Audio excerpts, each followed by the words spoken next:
Greetings, people of Earth! It is I, VALTREX, destroyer of worlds, of the Globicalist people, here in Subset 9, Sector 12.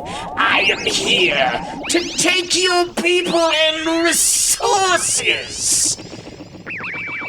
And I'm also here with Kyle. Hey, Kyle. How are you, buddy? You guys gonna go out, and you're like, I was not expecting the Glib Glob to come. It's VALTREX, destroyer of worlds of the Globicalist people. Yeah, Yep. How are you, bud? What's new? What's going on? Not so much. Same old. Yeah? Yeah. We got a lot to talk about today. The Nintendo Direct was actually pretty good. Mm-hmm. So, hi everybody. I'm Vince. I'm your host, and I'm VALTREX. Shout out to the Patreon real quick, because you guys allow me to buy things that I shouldn't be. I have a whole new interface. There's an episode, I shit you not, 100 episodes ago, where I kind of messed around with some funny voices and did some effects and whatnot.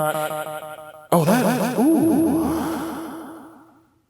I'm in space. You sound like a Street Fighter character. Dun, dun, dun, dun, dun, dun. Oh, yeah.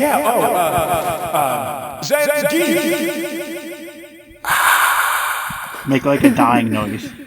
Oh my god! So, because of you guys, I have lo-fi on. Because of you guys, when I went home, my main thing was to make sure I got my sampler. I mean, see my family, yeah, but this was in the back of my head the entire time, and I felt kind of bad because the green screen I've been doing for the visual people, and I kind of felt like the listeners were left out. So, this is for you. I don't know if this is going to be good or bad, but there's a bunch of effects and whatnot that we can now do. Welcome to Atomic Radio Hour, brought to you in beautiful Technicolor and now in stereo. Oh, there's a lot we got to do today. Yes. Let's just jump into what we have to jump into news-wise. I actually want to jump into this with you right away because I feel like you're going to Okay, so I wanted to do the futuristic show, but hold on, we'll get there in a second. Every now and again, I go on the Bethesda Gear site, store, Johnson, just to see what's there. I'm mostly there for Fallout stuff. They're mostly making Fallout stuff. I checked out the Skyrim, Elder Scrolls stuff, and they have a $3,000 Daedric dagger. Right. $3,000 Daedric dagger. $3,000 Daedric dagger. Don't you think that's a bit much? Yeah. This was bad. This was a bad idea. I'm a bad. All right. I mean, I collect. You collect. Who's buying this, Kyle? Kings? Assassins? I don't. Kyle. Hold on. Sorry. I'm not streaming to you, Kyle, but I'm officially using the bottle you bought me. Nice. The not wine tonic.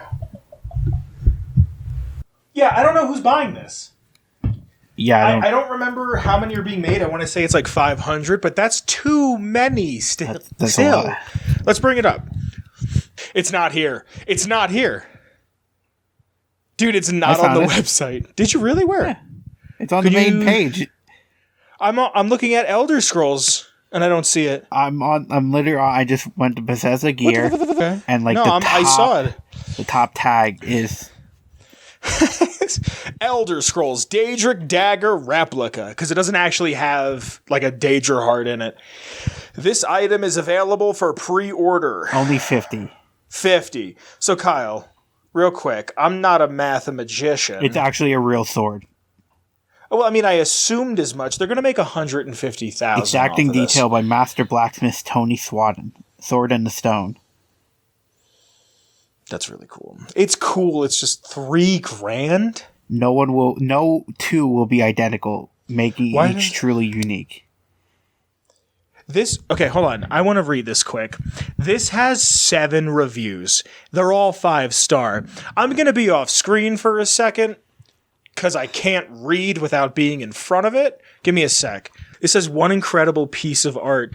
As a dedicated Elder Scrolls fan that has missed out on so much merch in the past 10 years, since 10 years ago, Elder Scrolls Skyrim was the last Elder Scrolls game that is amazing. It was the last Elder Scrolls game.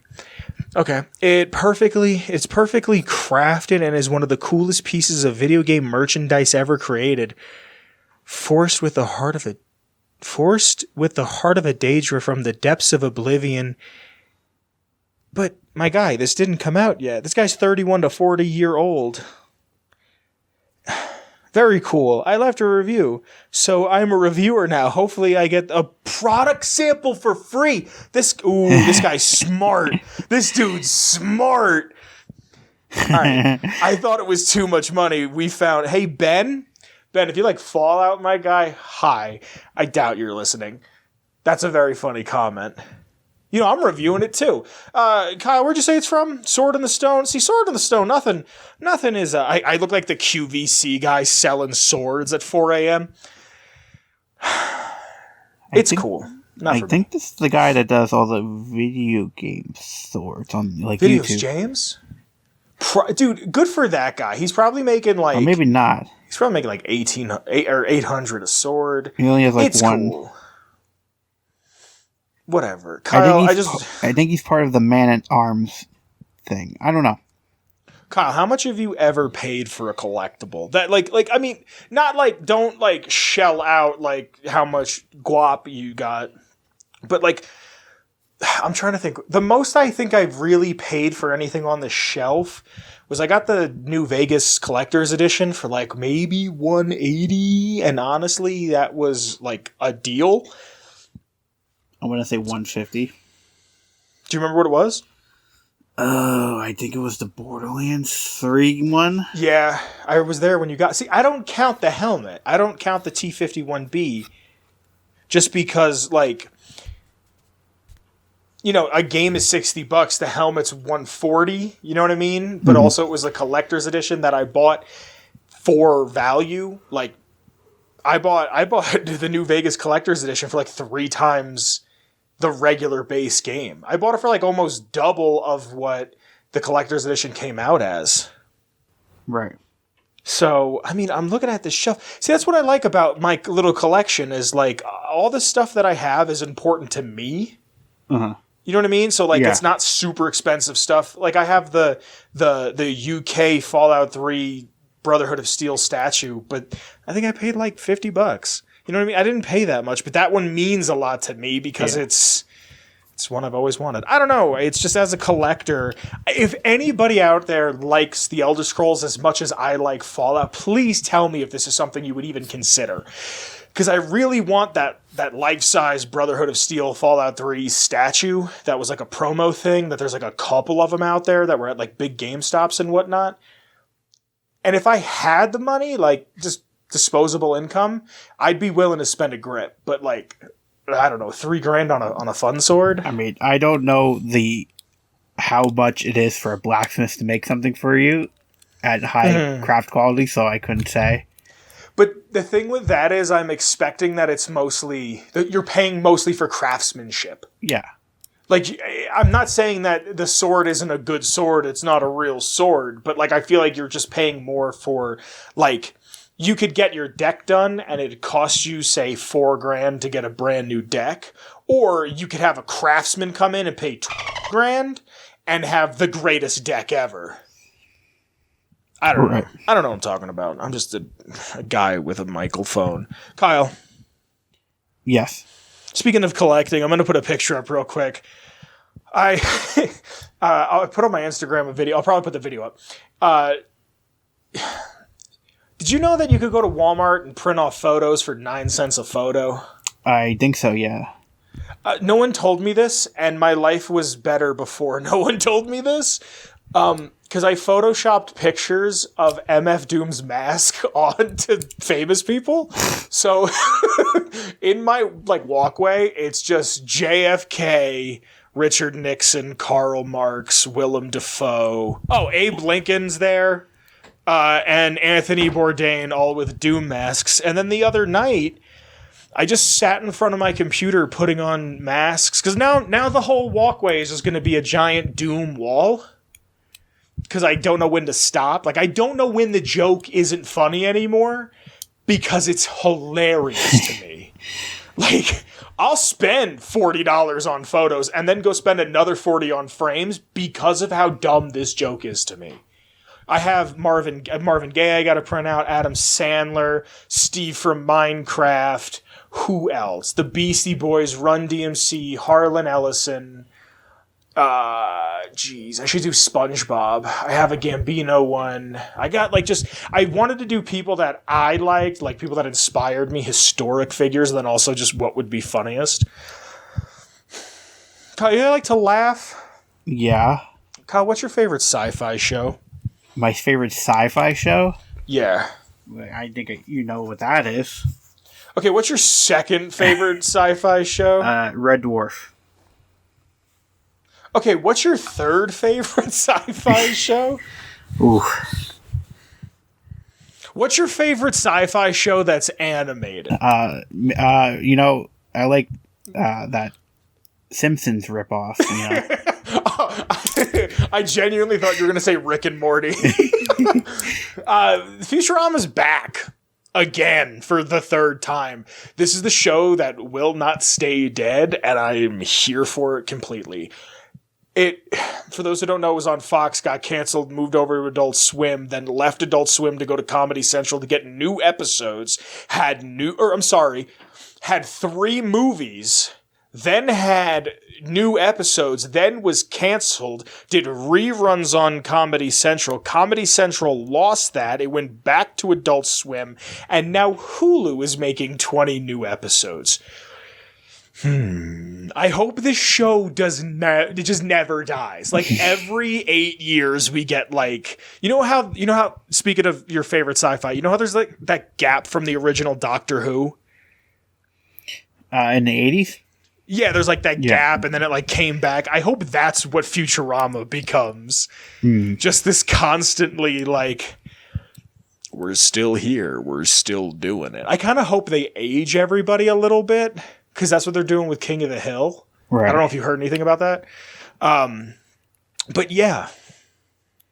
I don't know. I thought if anybody would want to talk about cartoons, it'd be my boy Kyle. I read so far everybody's on board except for Leela. No, Bender. Really? They're finalizing his contract, but everybody's been confirmed except for him. I was going to say, I think I read in an interview his 2 favorite voices that he's ever done is Bender and Jake the Dog. It's John DiMaggio. Yeah. So if you told me Bender wasn't coming back, I'd be like, hey. But then knowing Futurama, they'd be like, good news, everyone. We're in a new wormhole or some shit. And just be like, here we are. Kyle, I want to save the Nintendo Direct stuff to the end. Are you cool with that? Yeah. Because there's not a lot I want to talk about. I feel like a lot of it you're going to want to talk about. There's 2 things I'm very... Hold on. There's an effect for this. I know there is. Hold on. Very, very excited for. But we'll get to that later. I'm going to have a lot of fun learning how to mess with everything. So before we jump into this lore, like always, we gotta thank the Patreon. Patreon, thank you. Because of you guys, this can happen. This is it's not a new mic. I've had this mic for a while, but it's a new setup. I like the feeling of a mic in my hand. And honestly, I kind of feel like Mark Rebuilt. If you guys know Mark Rebuilt, I believe I'm saying his last name right. He does streams where he just makes music on the spot. So I kind of feel like him because I have this mic in my hand and I'm just kind of yelling. And a little inside baseball, a little trade secret. I'm normally not wearing pants when I record. I have underwear on. I'm not freeballing it. But I'm in my own home, so why the fuck do I have pants on when I record a podcast? Out of 188 episodes, Vince doesn't have legs.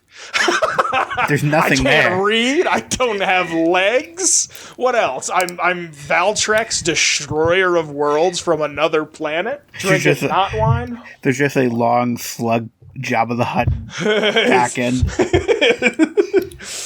That I can just like reticulate to when I have to like have people over. Mm-hmm. But it takes all of my energy and I live off of space crystals. Thank you to the Patreon. Because of you guys, I get to be doing wacky shit. And I love you, and I thank you. Thank you, starting at the top, Noah, the OG. Thank you, Noah. After Noah, we have Danny. Thank you, Danny. After that, it's Marcus. Thank you, Marcus. And finally, we have TP. Thank you, TP. Because of you guys, I can continue to do this and experiment and get weird. And try a bunch of new shit, and I thank you. Now, what I wanted to do last time, honestly, last episode, I wanted to have this entire thing set up, but I got home from the East Coast, I was tired, I was exhausted, I had part of it, I recently just went out and got the rest of it, and I was ready to rock and roll. And because of that, I didn't have this when I wanted to, so I wanted to do. I didn't ask I didn't ask the Discord. I don't know why I couldn't think of that. I didn't ask the Discord this week a question because originally what I wanted to do was Vault 87. When I came home to check if I had done Vault 87, I had 100 episodes ago, and I forgot. So what I did is I thought, what else could I do? Because there's some effects here that I wanted to fuck around with and make my voice do the fun noise. So I wanted to do Super Mutant so I could yell and like add effects to it, like Super Mutant craves spines. But this week, I chose the lore. And if you want to hear any sort of lore, what you could do is you can go into the Discord, and once a week, Monday, Tuesday, or Wednesday, we'll ask a question. First person to get the question right gets to pick the lore for the week. I pick the lore for this week. It is on FEV. FEV is an artificial virus created by West Tech's NBC division. Now, when I was on the wiki, I was looking up, I get all of my lore off of fandom, fallout.fandom.com, and when I was looking for what NBC stood for, I knew it wasn't like the national broadcasting company, but I have no clue what it was. It wasn't there, so I don't have it written down. It has the ability to force change in both pheno and genotype. Many a different organization has used this before and after the Great War. The strain that created the Mariposa supermutants, or Masters mutants, is FEV2, which we'll get into a little bit later. A different unused version is used on the East Coast, infesting the Capital Wasteland. These mutants are inferior to West Coast mutants, which I'll get into a little bit later. They explain it a little bit. Capital Wasteland FEV, and maybe I'm biased, the first person to say that I'm biased towards Fallout 3, makes more sense to me than... Actually, you know what? Boston's makes sense to me, too. I wish it was kind of expanded upon a bit more.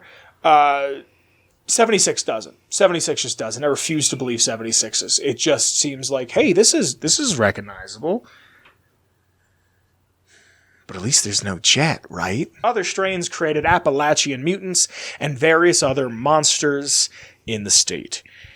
They use a slightly different strain for the Commonwealth mutants, and FEV is also used in Gen 3 since. FEV was used in both the Master and the Enclave's plan to purify the world. Now, when I was doing this, I never really put two and two together and thought that FEV was used for the ending of Fallout 1 and Fallout 2, and it made me think maybe I'm a little too harsh on Fallout 4's ending. I just feel like Fallout 4's ending is a little too like, heh heh heh. Liberty Prime is back, where it's like FEV is back, but we're using it differently. They're not so much using Liberty Prime differently. I don't know. Maybe I'm just getting older and less cynical.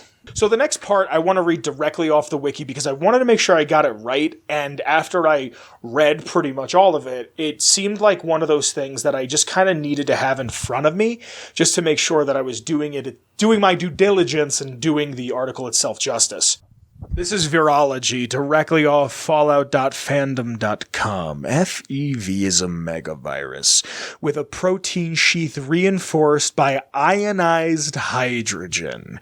It is capable of absorbing neutrons without becoming radioactive, i.e. it cannot be sterilized by radiation. In terms of functionality, FEV is a shifting abruptive virus, copying DNA patterns and storing these patterns in exons much like a retrovirus. These exons combined with the FEV are re-injected into the host cell in typical viral infectious fashion. This causes the host cells to regenerate their DNA with FEV corrections that eradicated recessive genes. FEV comes preloaded with introns of corrective DNA that eradicates recessive genes responsible for ailments and alters RNA strands for greater transmissions of signals. DNA altered by the virus renders the subject immune to biochemical weapons, radiation, and common diseases. Cellular division rate is increased with mitosis occurring at 115% of the normal human rate. Normally, non-regenerative tissue, such as neutral tissue, and non-somatic cells also begin to replicate, allowing for real-time regeneration. FEV is also highly corrosive and volatile in its pure form, capable of degrading rubber condiment seals like acid, though without any acidic residue. This also renders attempts at creating an effective documentation process difficult, as FEV would render most compounds inert before they could neutralize the virus.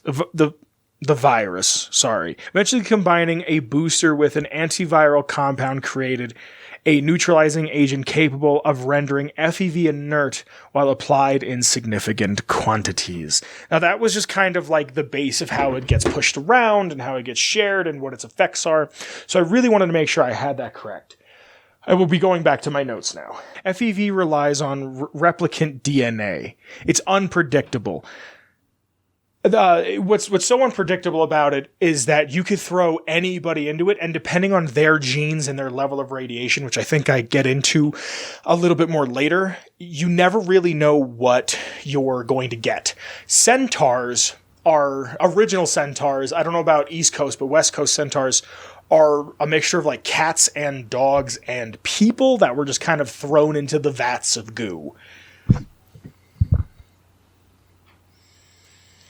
Most tweaking of the FEV strain would only produce a few viable subjects. Only a few people would actually be able to do things and not be giant Tommy Pickleses and like walk around and like smash things and try to fix things with tools that like wasn't really doing anything.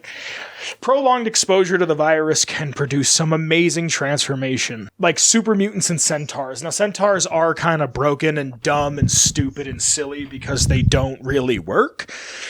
But at the same time, that's really cool to have like 6 arms, and that's how you drag yourself, and a tentacle mouth, and a kitten in your rectum. I just think that's kind of fun. Mariposa has achieved this with 24-hour FEV2 exposure. In Vault 87, contaminants took place in isolated chambers. When I get to the strains, I kind of talk about how the strains affected people differently. And we'll get into that a little bit later.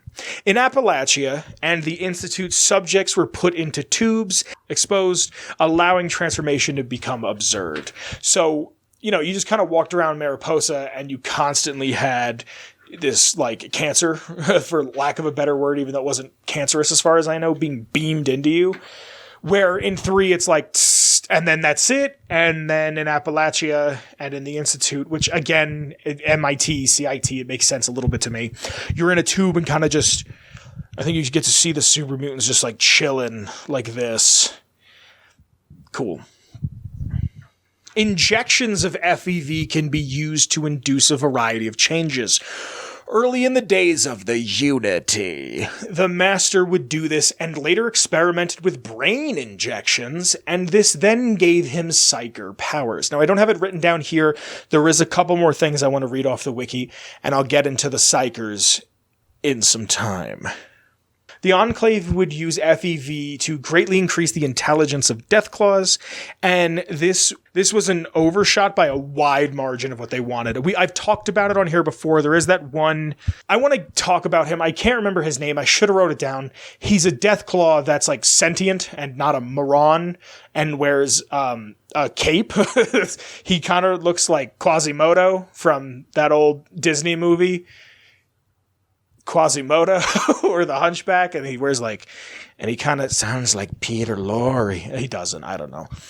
Now, to reverse FEV, with pre-war tech, it is impossible to reverse the changes of FEV. There is no backup copy of old DNA. So what it does is it takes your DNA, pretty much reassembles it, and now you're a big green man. And you're stronger, and if you're lucky, you're smarter, but sometimes you're not. The one Dr. Brian Virgil created a serum to reverse the mutagen. It technically doesn't reverse the mutation. It resequences the DNA back to the way it originally was. You would retain some muscle mass and not suffer from baldness if you were to be reversed. But the serum that's created is really just keeping Virgil in mind. So they don't really know. Virgil doesn't really know. The Institute doesn't really know. Nobody really knows how far the serum could really go. Now, for the strains, there's FEV1. Initial use was a bioweapon. In July of 2236, the Enclave found the research for it being a bioweapon in the depths of the Mariposa military base, and they would take this strain and turn it into FEV curling 13, which is what they want to use to kill all the mutants. FEV2, this was tested by West Tech and much more researched and was done to be made safer. And I say safer with quotations because you're not turning into one of the X-Men. You're turning into the Hulk. For someone to be turned into a super soldier by FEV2, you needed to have a low amount of radiation inside of your body. There's something about the way the radiation reacts with the FEV that then turns you into something else. Any subject to not be healthy enough would suffer massive organ failure and die incredibly painful. Vree, a Brotherhood scribe, autopsied a super mutant. It was I shout out the UK, love you guys. It's 3.2 meters tall, or 10 foot 7 inches, 363 kilograms, or 801 pounds. Muscle mass, the entire body of a super mutant was comprised of 77.41% muscle mass. Bone mass was 10.23%, tissue was 9.34%, and fat was 3.02%. And I did do the math, and that does equal 100. They become more hunched over to compensate for the muscle mass, and they have gray-greenish skin. As they age, it becomes more of an olive tone, like Mediterranean people. It's thicker skin that becomes more resilient to cuts, fire, acid, and gunfire, and what have you. It pretty much is like the skin on the bottom of your foot on your entire body. Completely destroyed tissue stays destroyed. I have written here, they do not have Wolverine's healing factor. Super mutants are also sterile. Mariposa FEV has a chance to raise intelligence, but most will lose up to 30% of their intel. Super mutants can live much longer than humans and are pretty much immune to all common diseases. Now, EEP is the strain of FEV that's in the capital wastes. It's used in Vault 87, and testing began in 2078 and has different growth subjects. Now, Subjects are exposed to a one-time dose of EEP with an aerosol spray.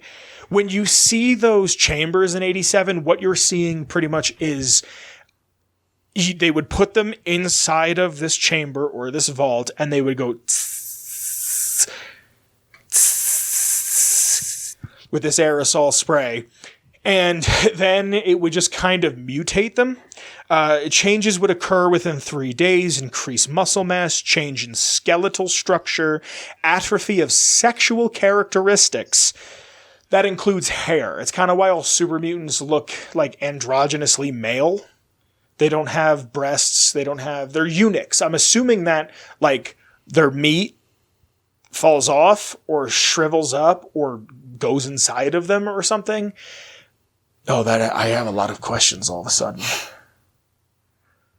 Do they all just have holes there? They don't grow hair, but pubic hair is like a defensive thing. Like an evolutionary defensive thing to keep like dirt and muck and grime and gunk. I have so many questions. I know that you can't take the clothes off them. Not that I mean, at 10 days, the skin yellows and toughens. By day 14, test subjects become almost feral. Even though they have severe mental degradation, they can still speak, operate machines, and use basic combat techniques. They pretty much become insane. If they don't die for too long, that's such a shitty way I wrote that, they can become the size of a small building. Behemoths. The Institute strains, completely different from all other strains. They gain all the body modifications of the West Coast. They gain all the body mods of the other, and they have average intelligence. Some of them can actually use simple traps. All Commonwealth mutants are a result of Institute meddling. This work is what was used in synth research. Now, I know I kind of wanted to focus on the super mutants, so I could do this. Super mutant wants spines. Super mutant wants stability. Super mutant wants love. I'm going to get kicked out of my place. But I want to talk about the synths because I think the synths are really interesting.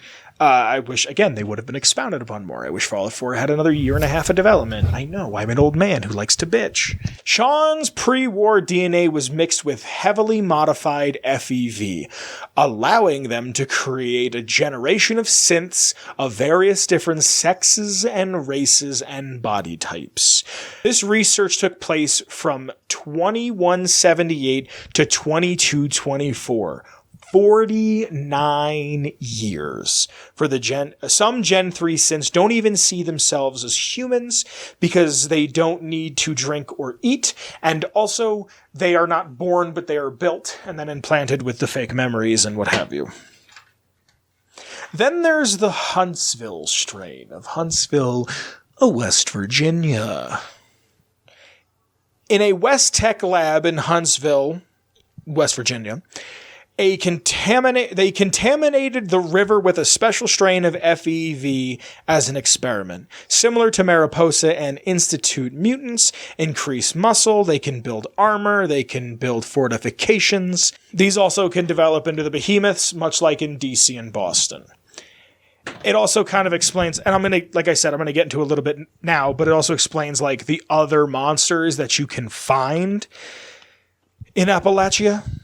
There's FEVS 006443 from October 14th of 2077, a phase 2 combination strain that combined traits that resembled a number of different species. This is then what led to the Snallygaster. There's FEVS-006458 on October 23rd, 2077, in the year of our Lord. Tweaking the Snallygaster strain, researchers tweaked the genome, producing a giant that shattered the containment unit. Albino mole rats. Before the destruction of the West Tech Research Facility, lab rats were exposed to FEV. The turmoil of the facility's destruction, they escaped into the wastes. The Psyker program. Now, I want to read into this one a little bit. Apart from transforming humans into super mutants, the Master and his staff experimented with FEV by injecting it into the brains of the subjects, usually the pineal gland, but also the amygdala and the medulla. Triggering changes in brain chemistry. These experiments had limited success. 4 extremely powerful psychers were created, capable of theoretically wiping out the human race, but that is non-canon. However, the same changes that increase psychic ability also result in terminal insanity, forcing them to be suggested and nullified to prevent them from harming themselves or others. I talked about FEV culling 13, and I've talked about that a little bit in the past. There's also modified culling 13, intelligent death claws. In 2235, the Enclave began experimenting on captive death claws to create expandable stock of troops for their use. The recovery from the FEV for Mariposa allowed them to create a tailored mutagen that increased the intelligence of Deathclaws after localizing injections, making them capable of understanding and following complex commands, as well as communications. FEV was synthesized and used by Weston Lesko in the Capital Wasteland around 2277 in an attempt to return giant ants to their normal size. That's so dope. This is the them quest, but I don't remember that. That's really dope. There's Gator Claws, the Gator Claws which inhabit the Savari Adventure portion of the Raider Stronghold of Nuka World in 2287. Are genetically engineered hybrids of the Jackson chameleon and the alligator, which were created with the aid of the Institute strain of the FEV by ghoul scientist Dr. Darren McDermott. I should do something on Nuka World soon. Hey guys, suggest Nuka World, that'll be fun. There's like FEV batch 10-011, batch 11-01, batch 10-11, the beginning of FEV in West Tech, started in 2075. They were done on single-cell organisms. While their base metabolism appeared unchanged, their immunity to infection and radiation exceeded all early expectations. Research on FEV effects on plants provided unsuccessful. The next stage included flatworms injected on May 9th of 2075. They exhibited a 28% increase in size and resistance to 9 separate vital cognogens within hours. Batch 11-01, the new virus batch, featured improved metallic cycle efficiency by a factor of 43%. As part of the test, 53 raccoons were infected with the new strain. Why raccoons? Why? On January 26th of 2076, along with the expected size increase, behavioral tests confirm an increase in intelligence and manual dexterity by 19 points. In February, the West Tech facility in Appalachia joined the FEV research effort, ordering to begin human experimentation in order to push FEV to its practical limits. February, the water supply experiment started in February of 2076, providing valuable research data for the project. Further developments occurred after several new gene sequences supplied by Mayor Bennett's advisory team were spliced into FEV batch 11-01. Batch 11-111. A new hybrid batch was designated 11-111 on October 4th of 2076, and it was used to infect 15 chimps. Raccoons, chimps. Despite protests from the team, on January 7th of 2077, FEV research in California was transferred to the Mariposa military base to continue under the lead of Leon von Felder and Robert Anderson. Batch 111 has been chosen as the basis for further development through the human experimentation. The batch offered a near 100% success rate on lab animals, granting an approximate 60% size increase and potential 200% intelligent increase. That's about it. That's about it. There's some other stuff. It's a lot of like nitty gritty stuff. So that's about it. That's everything I really have to say about FEV. That is lore.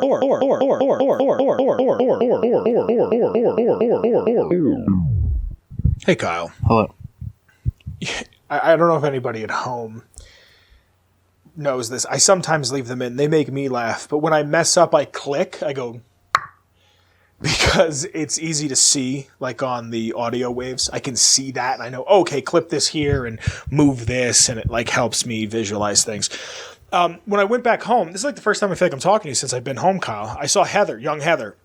She says hello, and I was reading her something that I wrote, and I was messing up lines, and instinctually, without thinking about it, I was going and like restarting the sentence. And I looked at her and I was like, that's a podcast thing. She's like, yeah, I know. And then I just kept going. But how'd you feel about this direct that happened today? It was all right. Today was a little bit big day because there's a lot of some good stuff that came out today. Yeah. Why don't you break it down? Well, break down the news. News-wise, so a potential future DLC for Assassin's Creed Valhalla is actually being made standalone before the... They did it with Black Flag. Infinity... Yeah, kind of like Black Flag had. Yeah. That's cool. It's going to be in... The reports say it's going to be in... where is it? Baghdad. Yo, as the Viking man? No, you're going to be playing as Basim, one of the assassins. What's his name? Basim. Oh, wait, I think you were telling me about this guy. Yes. When I saw you. Kyle, real quick tangent. I get paid on Friday. I don't know if the sale's still going to be going on, but Black Flag is $8 on PlayStation. Nice. I'm finally going to play it. And like my brother had it. He got a Xbox One like when they first came out, and the two games that came with it were like Black Flag and Syndicate. And I loved Black Flag. So I've been trying to play it since like 9 years. I've been trying to play it. So sorry, go on. I just thought you would enjoy that. No, yeah, that's being put out before Infinity. Cool. There's supposedly the director who's making the Uncharted movie is in talks to make a Jack and Dexter either TV or a film. If it's animated, it's going to be good. Yeah, because I can see that. I think he said I'm actually working on Jack and Dexter version of that for PlayStation, which I think would be really cool to bring to life. Now, PlayStation, I don't think signed off on anything yet. Because, they probably will if it's animated. Yeah. It would look so goofy if they did it live action. It would look so goofy. But they have to do it like Godzilla style, so they're all in like big suits. And like you can see that they're rubber, and like that'd be so much fun. I think the original like guy who created this came out and is like, yeah, I don't care anymore about this franchise. That's why I gave it off or something like that. Wow. Imagine just being like, yeah, I don't give a fuck about my kid. Yeah. But yeah, I like the fact that that's coming back is... It's cool. It's insane. It'd be nice because everyone wants more Jack and Daxter stuff. Absolutely. They had a whole big Wolf Among Us 2 Season 2 thing today with Telltale. It looks really cool.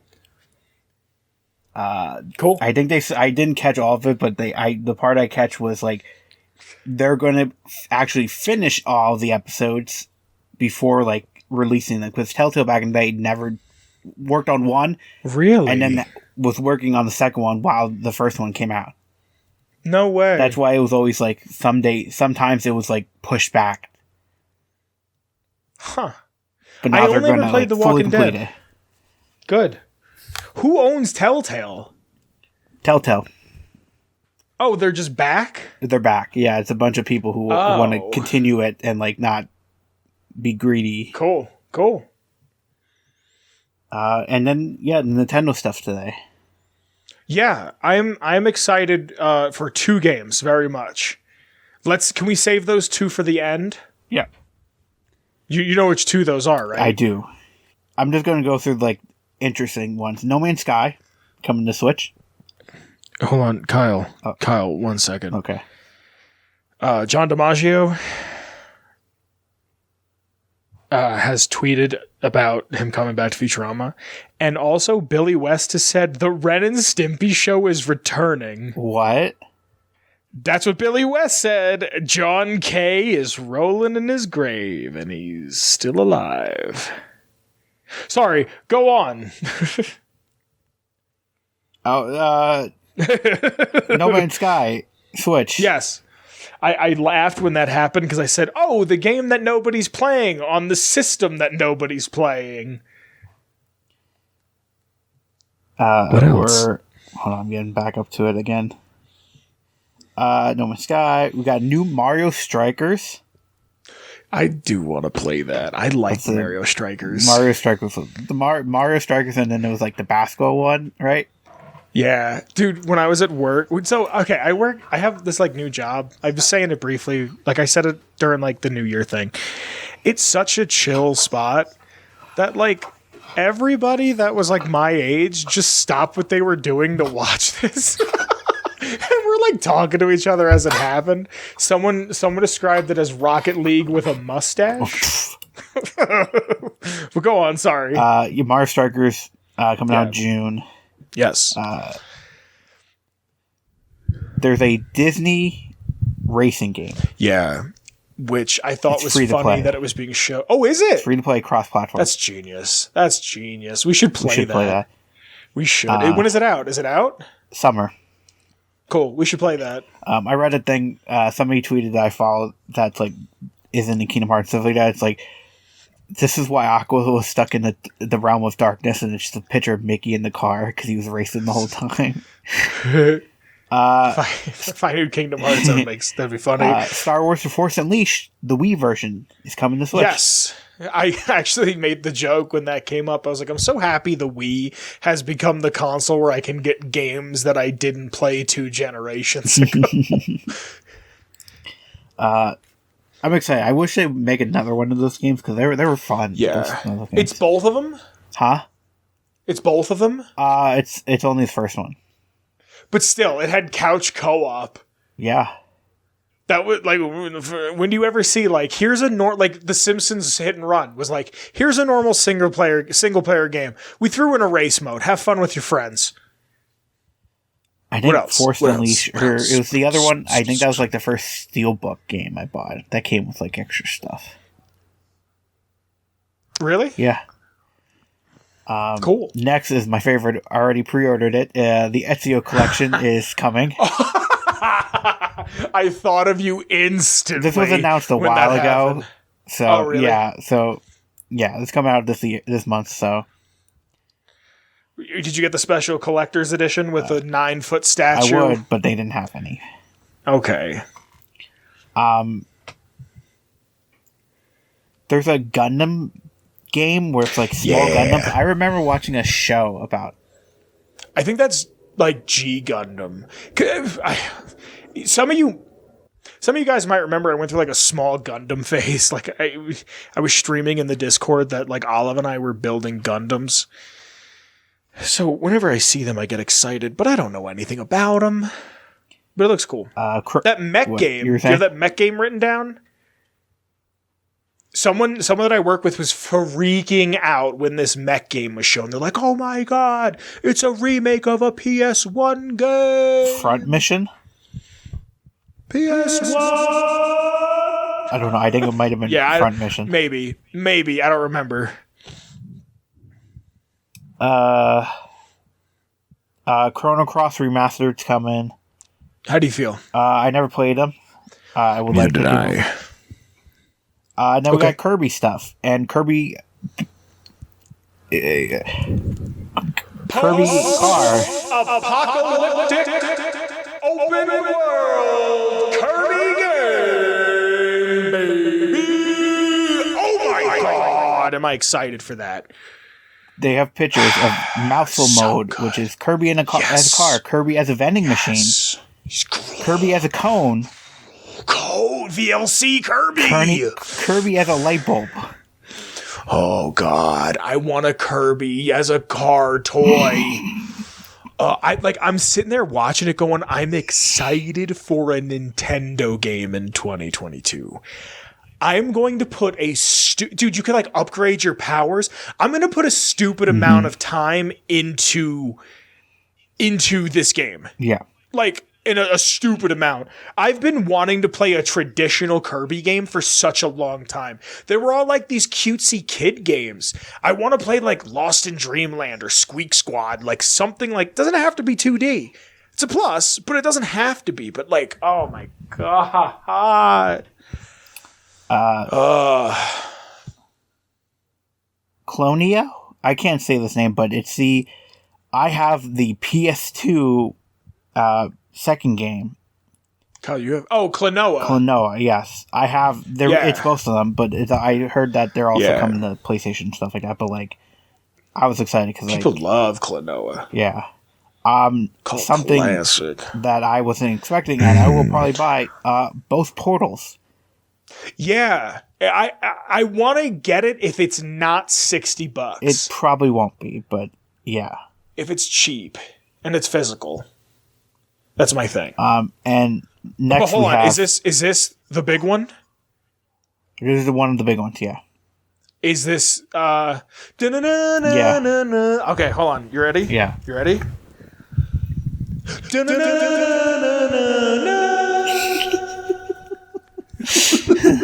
Wii Sports 2, baby! Oh my God. Yep. Nintendo Switch. Oh my Sports. God. Oh my God. Dude, someone came over to me at work and was like, "Are you okay? Are you having an episode?" I was like, I look them dead into the windows of their soul, and I was like, "Look here. Look fucking here, you troglodytic piece of garbage. The number one thing that the Switch was missing at launch was its own version of Wii Sports. I'm going pro. I'm going to join the esports league. It is missing golf." And that's like something that kind of bothered me is they were like, "We're not going to have golf until an update." And I was like, okay, Nintendo, you're selling me an unfinished game. It better not be 60, but baseball's not on it. But Kyle. We got tennis. Bowling and tennis. We got Chambara. Don't know what that is. We got soccer. Gonna find out. We got badminton. It's gonna be fun. We got volleyball. Volleyball. There are no me's. No me's. I'm very excited about Wii Sports too. Comes out in April. Ooh.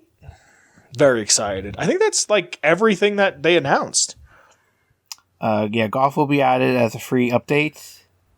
They should have baseball. Baseball slapped. Earthbound is coming. Mother. Both of them, they released today on the...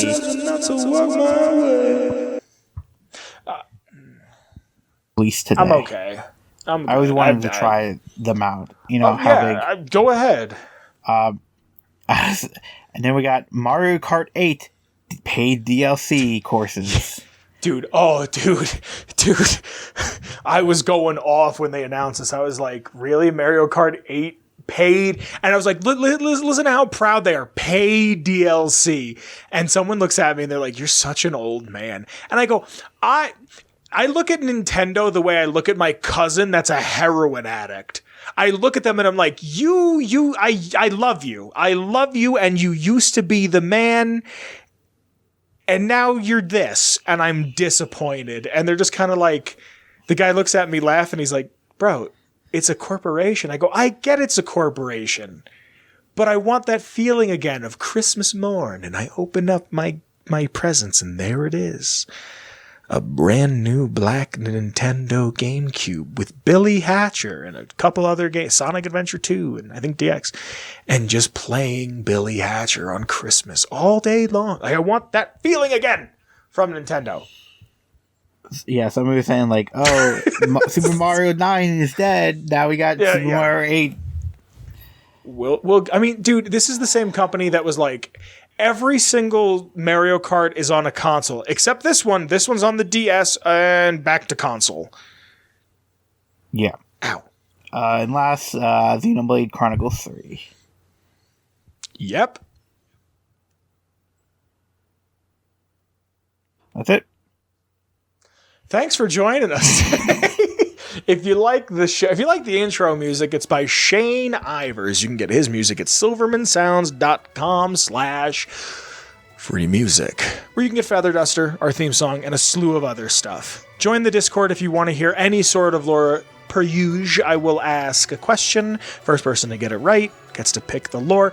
In the description, there, near the Discord, there's also a link to my Twitter, Kyle's Twitter, the show's Twitter. Shout out again once more to the Patreon and the Redbubble. If you support us there, thank you. I love you. I think that's just about everything. I hope you're well. I hope you're having a good day. I hope you're happy. We're getting a post-apocalyptic Kirby game sometime soon, and I'm very excited for that. It's in Seattle. If you see the Space Needles there.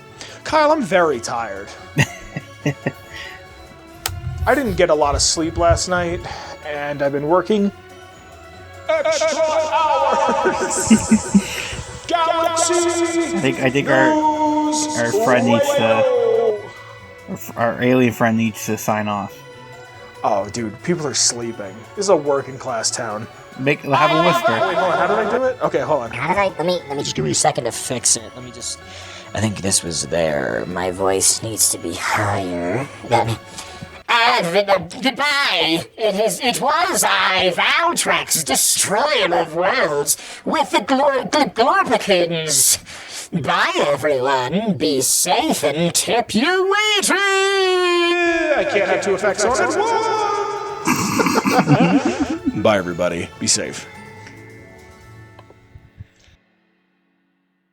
Atomic Radio Hour Podcast. A Ghoulman Entertainment production. Big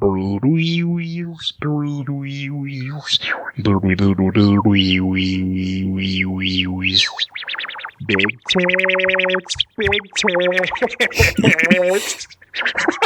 tits.